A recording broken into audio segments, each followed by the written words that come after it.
My people, it's your buddy Tack, back again. Now this video is a request from my buddy Bullpup92, one of my longtime subscribers. He's been around for, God, at least over a decade. So he wanted to see the update on the pistol collection. Because if you watch any of my previous videos, I was talking about downsizing. And I did. I mean, total this year, I bought 4, sold 8. So yeah, a lot of changes. The reason for it is, if you watched the last video on the ammo, it's harder to support this many calibers. And as time goes on and you get more experience with this, you figure out what you need and what you don't need. And I know it'd be cool to have 30,000 guns, but do I need it? No. How many can you carry? One long gun, one pistol at a time. So, this will be the updated collection video.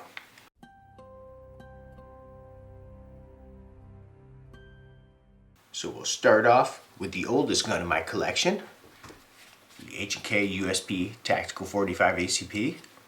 Got this in 2000, so that's 22 years old. I know you can't tell by looking at it, and no, I have put a lot of rounds to this. And this thing has been absolutely flawless, 100%. Out of any pistol I've owned like 26 or something, the most accurate pistol. Which you think, oh, 45 ACP wouldn't be that accurate, but man, this thing is. It really is. I mean, super tight grooves for a pistol. Give you a little shot of that. I got the old school flashlight on there. That's the H&K one. Look at that thing. That thing's a freaking brick. The lumens are crap. Here, let me turn it on. Oh, it's hard to tell. It sucks. It was like almost a $300 flashlight too back in the day, 22 years ago. But yeah, it looks cool. Has the threaded barrel. I got the cover on there. I do have a flash hider for it. New York can't have a silencer because we're totally lame. But I will be moving hopefully sometime soon. But that's the first one. Now telling you guys this, you'd probably be mad at me. I only have one revolver now. I know, that's terrible. Which one did I keep? The Smith & Wesson TR8. I had to keep this one. This thing's so friggin' cool. I got the old RMR on there. And man, that's more than some pistols. Not these, but that costs more than a Glock. That damn sight on there. That's the only RMR I have. But this thing has been flawless too. Now, accuracy wise, I didn't get this down yet. I've been trying different hand loads. I'm still working on it. It's decent, it's just not as good as I know it can be. So I'm still working on that. That's the thing with buying and selling guns, After a while you get something down, you figure out the hand loads. That thing actually didn't care what you put in it. It was still a good group. Some were just better than others.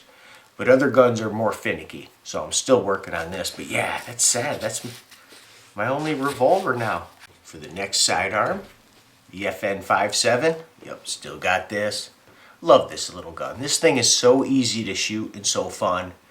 I've given this to like elderly females, not ripping on anybody, but it's harder for them to hold on and stuff, and they love this gun. This thing is such a fun little gun to shoot. So that one's still in the collection. The next one, the H&K VP9. A lot of people, oh, you throw it against a tree, it doesn't work that good. Well, yeah, no shit. But yeah, I love this gun. I put the tritium through night. Is it through night?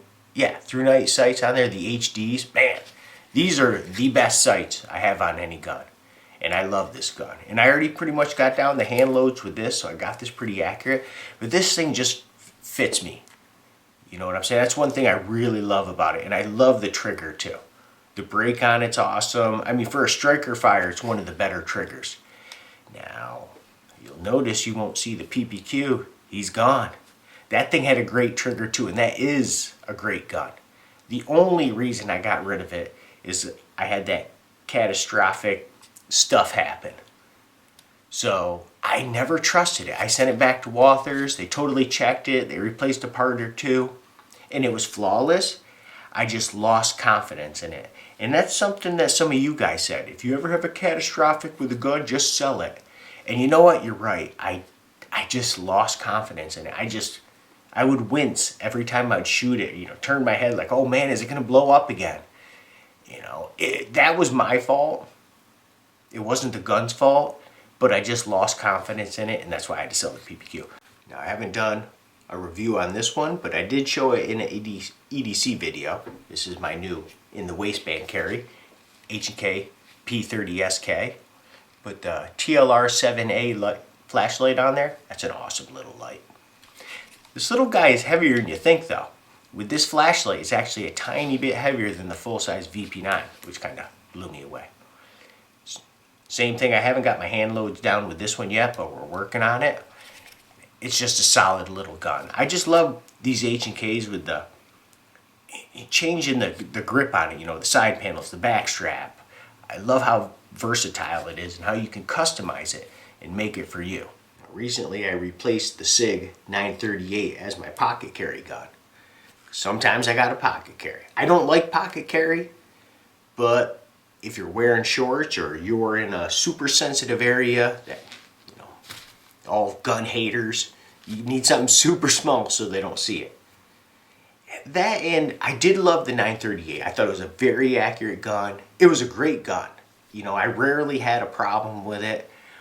Certain ammo, certain hollow points messed with me, but it was very rare. And it was a super accurate gun for being so small.